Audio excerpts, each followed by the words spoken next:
Guys, punta ko ngayon sa attorney office dahil nawala yung SIM card ko, yung main SIM card ko. Nandoon naka-connect yung GCash, YouTube, TikTok, Facebook. Ang daming naka-connect doon sa SIM card na yun. So, punta ako ngayon ng attorney office. Kukuha ko ng affidavit of loss. Then, pupunta ako ng Globe for replacement of SIM. So, ayan.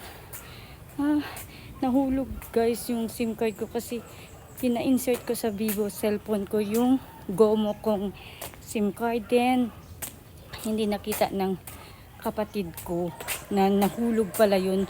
So, March 18 ko yun pina-insert sa kapatid ko sa Vivo. So, ano na tayo ngayon?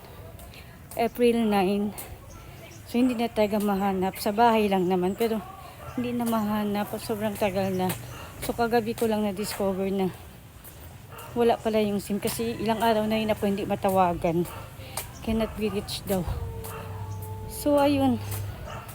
Lalakarin natin guys ang ating SIM card para maibalik gamit natin ulit. Na tayo na law office.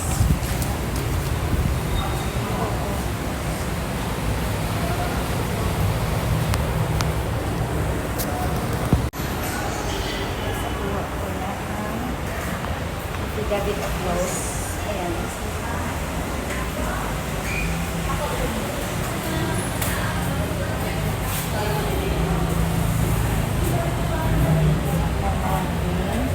So, punta na tayo ng Globe.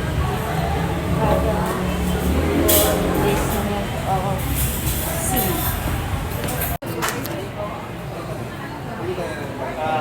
Cash out na 2-3 at saka yung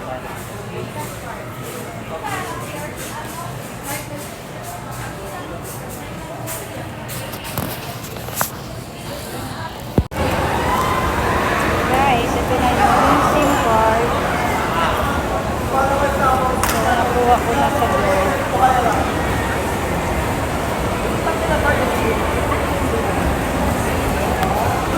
Ito na yung replacement ng SIM. Ito na guys.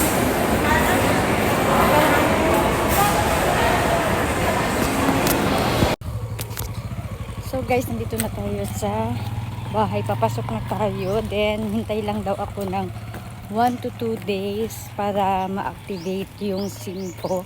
So, sabi sa akin sa Globe, huwag ko daw i-insert ang SIM card ko para hindi daw masira yung SIM.